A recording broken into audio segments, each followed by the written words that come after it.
I'm Marina, and I'm the hands behind Draw with Marina. I'm using an iPad Pro with the Apple Pencil and the Procreate app. If you're new to Procreate, I suggest that you watch my other tutorial, Procreate Tips and Tricks, because as I draw, I'll be using these shortcut actions. I will link that video below. So grab your favorite tea or coffee, and let's start drawing. I know it's been a couple of months since I've released any new drawings, but we had quite a hectic summer, and it's already fall, but I'm ready to dive back in. So today we're going to be drawing some Lego blocks. I got this image off of Google and I've traced it.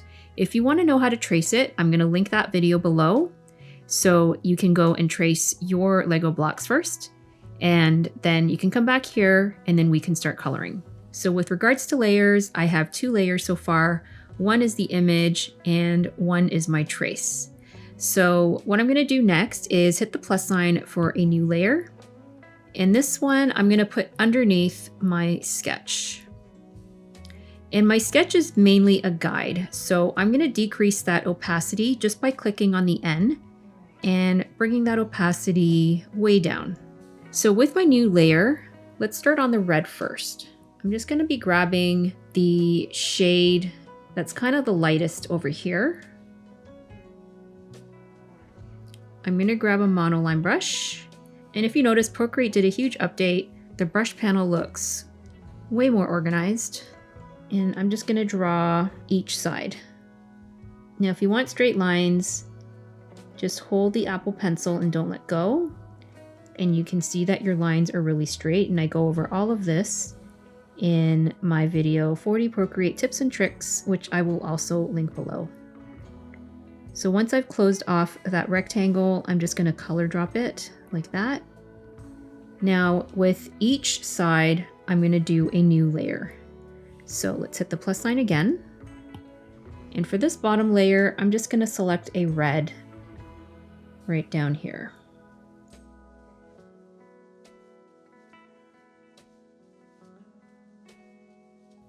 All right, and let's color drop that. So every new layer, like I said, is going to be a new color. So let's finish this all off and then we will come back to the shading.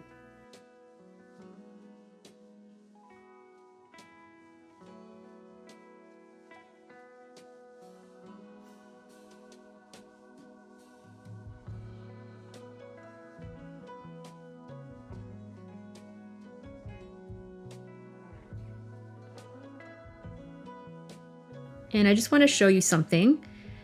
When I try to color drop this, it fills the entire image. And the reason for that is because I didn't close my shape. So I'm just going to isolate that rectangle. I'm just going to unclick these ones. And I just want to make sure all of these holes are closed. So you can see there's a little gap right there. And then now I should be able to color drop that.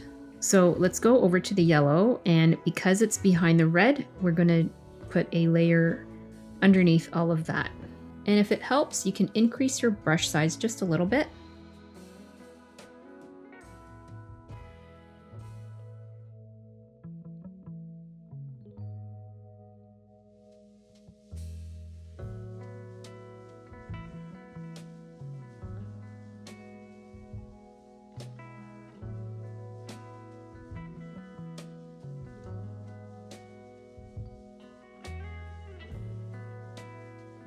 All right, so now we're going to be grouping all of the colors together.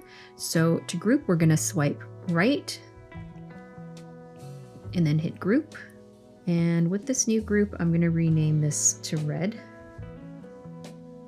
And then same with the blue.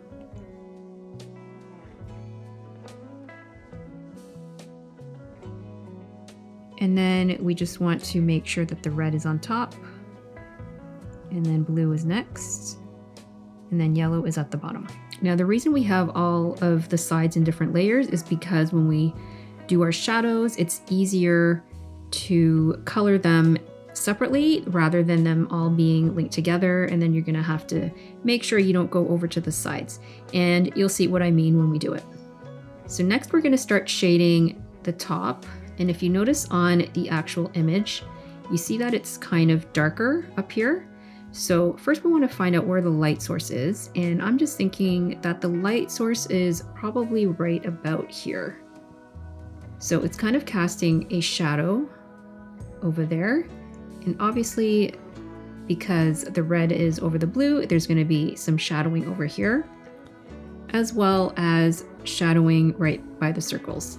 So let's start off with this block actually. We're going to do a darker red, and this time I'm going to use an airbrush. I have a soft brush selected, and then we're going to go into our red layer, and we want to alpha lock this. So click on alpha lock. And what this does is it isolates that layer so you can't draw outside of anything you've already colored. So we want to select a larger brush, and you can notice when I'm coloring here, it's not going to go outside of the red because that alpha lock is on.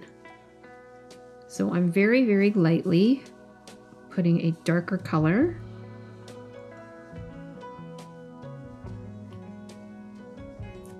And I'm going to grab that same red, go into my color wheel, and just select a tad shade lighter. And up over here, I'm going to add some highlights. So now you can see that the image is actually popping. And if I look closely here, I can see just a little bit of a reflection from the blue.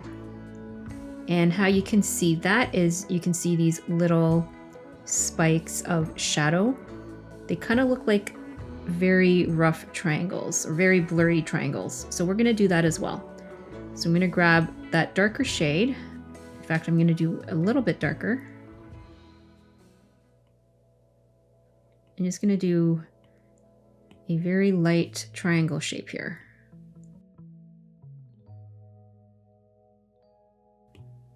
And I know you probably won't notice this, but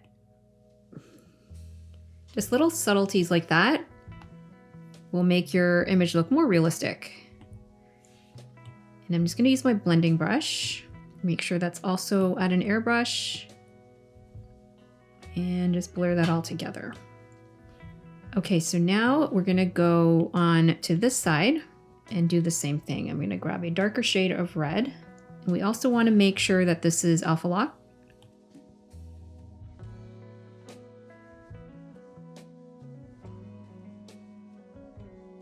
And then there are some highlights in the center. Okay, so going back into the sketch, I'm going to take my eraser and I just want to erase everything but the circles. So now that we have all our shapes established, we don't really need this guide. Okay, I'm just going to turn everything off so I can see what I'm doing.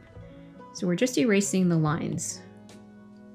All right, so now let me just see. Yeah, you can see that there's some shadows underneath the circles, which we can do after. So let's do the circles now. We're going to create a new layer in the red section. Then I'm just going to grab a red. This time we're going to use the monoline again. All right, so we're not going to be able to see what we're doing because the red is on top of the other red. So let's disable this so we can see. So we're going to draw a circle. Not really a true perfect circle, but don't let go of your Apple Pencil and you will see that it's a nice shape. So we kind of want to follow the guide. When you're done, let go, and then color drop that in. And then for the sides, we're just going to pick a basic color of red. And again, I'm going to create a new layer for that underneath.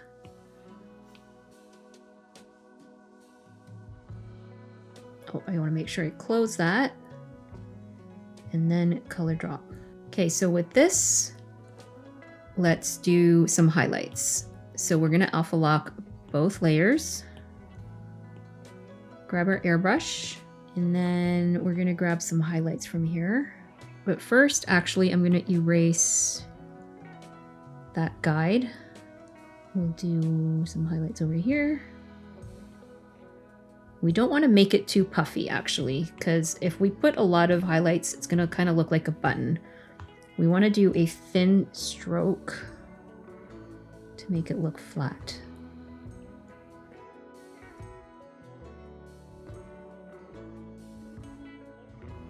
And underneath as well.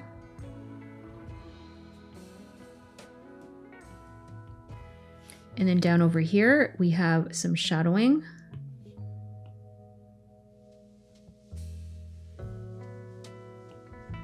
And then on top of the circle, just a little bit darker.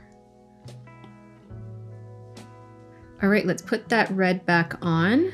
So let's go to this layer. And then we're gonna put some shadowing over here. So now I'm just gonna merge my circle down so that it's just one layer like that.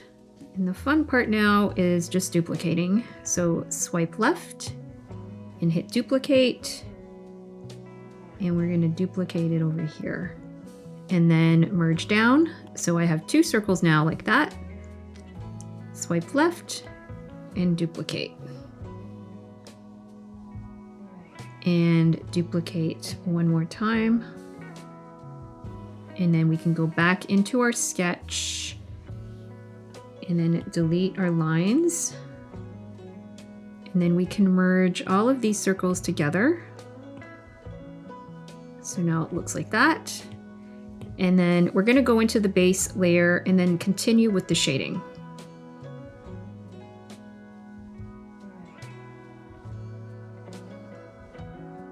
Now you don't want all of these circles looking identical, so you can go in and just adjust some of these highlights.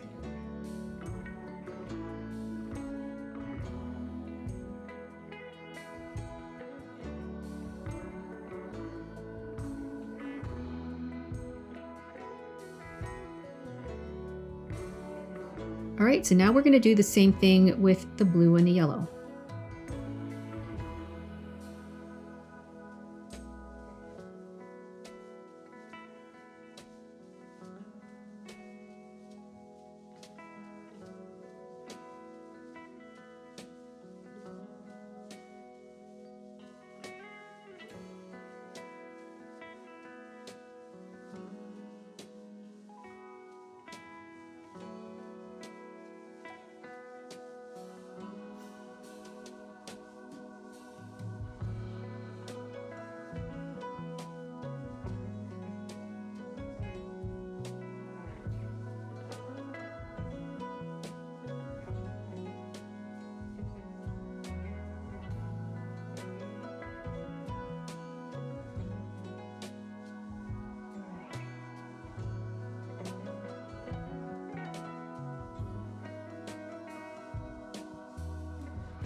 And lastly, there is just a little bit of shadow underneath here because the red is on top of the blue. Okay, so I'm going to get rid of my reference image. Next, I'm going to insert a background that I have, which is just a paper texture. I should have done this in the beginning, actually. It would have made the whole image much nicer. All right, and last but not least, we're gonna do some drop shadowing. So to do that, I'm gonna duplicate the entire group. So let's swipe left, duplicate, and then we're gonna merge. So click and flatten. And then next, we're gonna take off the alpha lock. So make sure alpha lock is not on. And then we're gonna go up to the adjustments tool, go to hue, saturation, brightness, bring your brightness all the way down to none. And then we're gonna move this layer all the way to the bottom.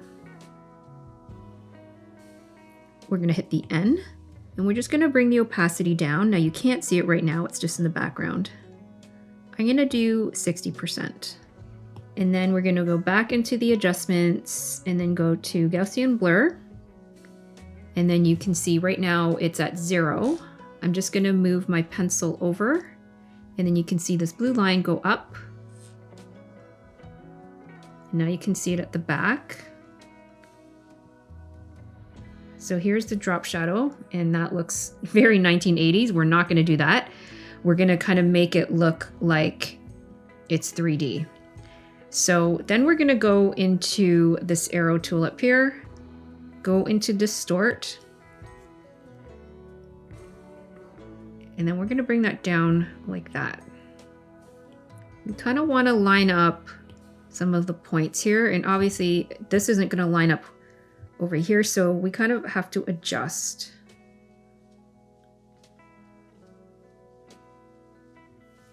You can also use warp and just bring this up a little bit and kind of tweak it from there. And once you're happy, you can let go by clicking on the arrow tool. And I find that still a little bit too dark, so I'm gonna go back into my layer, hit the N, bring it down even more. And I kind of want to blur it just another tad. All right, guys, and there you go. There are your Lego blocks in your primary colors. For more drawing tutorials and gadget reviews, be sure to subscribe to Draw with Marina.